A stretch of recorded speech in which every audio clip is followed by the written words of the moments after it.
Jumpa lagi dengan saya, Indri Hayati. Belajar biologi yuk. Baiklah, kali ini saya akan membahas materi mengenai evolusi. Tapi sebelum saya lanjutkan, jangan lupa like, komen, subscribe, dan nyalakan loncengnya ya.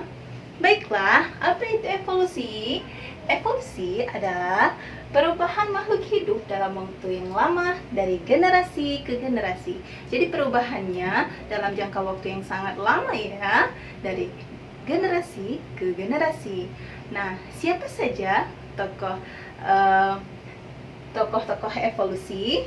Di sini saya buatkan ada 3 tokoh evolusi, yaitu Charles Darwin, Lamarck, dan August Weismann. Nah, yang pertama yaitu Charles Darwin. Charles Darwin ini terkenal sebagai bapaknya evolusi. Nah, apa yang diungkapkan oleh Charles Darwin? Menurut teorinya bahwa evolusi itu adalah seleksi alam. Jadi survival of the fittest. Siapa yang kuat, dia yang akan bertahan. Jadi menurut Charles Darwin ini, evolusi itu hasil dari seleksi alam, di mana siapa yang kuat dia yang akan bertahan, lalu kemudian baru diturunkan ke generasi berikutnya.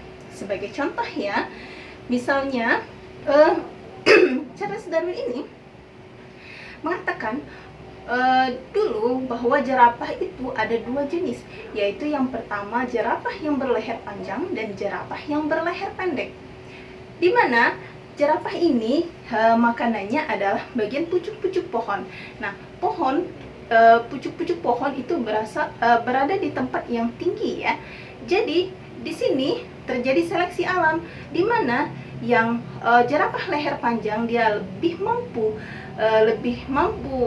dan lebih mudah untuk mengambil pucuk pohon, daun-daun muda, sedangkan jerapah leher pendek itu akan kesulitan.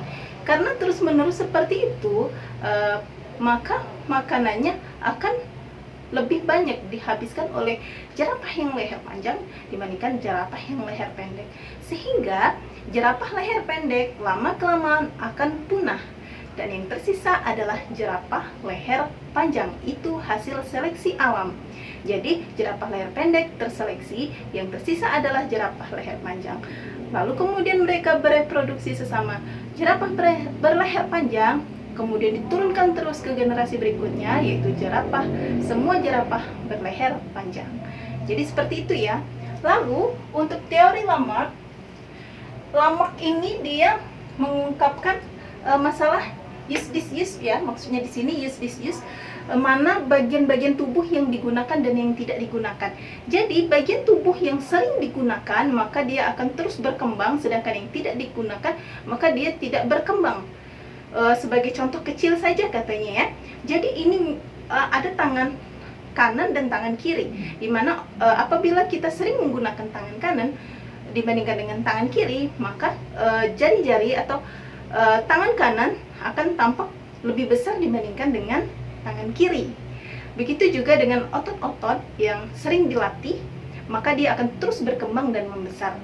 Nah, kemudian menurut Lamarck ini, evolusi itu hasil adaptasi yang diturunkan dari generasi ke generasi.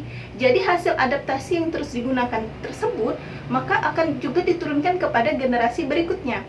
Misalnya seperti dia juga mengungkapkan ada 2 jerapah pada zaman dahulu, yaitu jerapah panjang dan jerapah leher pendek. Di mana jerapah leher pendek ini kemudian akan beradaptasi karena lingkungannya yang membuat dia harus mengambil makanan di pucuk-pucuk pohon. Ketika dia terus beradaptasi, dia terus menggunakan lehernya, lama-lama lehernya akan menjadi panjang. Lehernya yang menjadi panjang, kemudian setelah lehernya berubah menjadi panjang, maka juga akan diturunkan ke generasi berikutnya, jerapah menjadi jerapah leher panjang. Lalu berikutnya ada August Weismann. Nah, kalau August Weismann ini dia tidak mengungkapkan teori seperti halnya Charles Darwin atau Lamarck. Dia lebih cenderung ingin membuktikan yang mana sih yang benar antara Charles Darwin atau Lamarck. Teori yang mana yang lebih bisa diterima?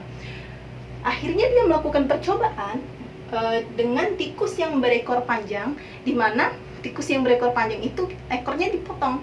Nah, jadi ada 2 tikus berekor panjang yang ekornya dipotong, lalu dikawinkan.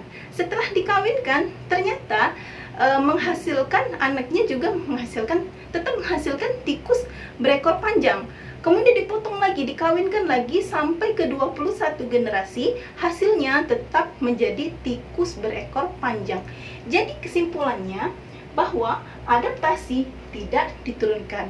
Artinya August Weismann ini pada akhirnya dia mendukung pendapat Charles Darwin. Jadi dia lebih memihak atau berpihak kepada mendukung pendapat Charles Darwin dari hasil percobaannya ini. Baiklah, sampai di sini dulu bahasan kita. Nanti saya akan lanjutkan materi evolusi, yaitu mengenai teori asal-usul kehidupan. Sampai di sini dulu. Wassalamualaikum warahmatullahi wabarakatuh.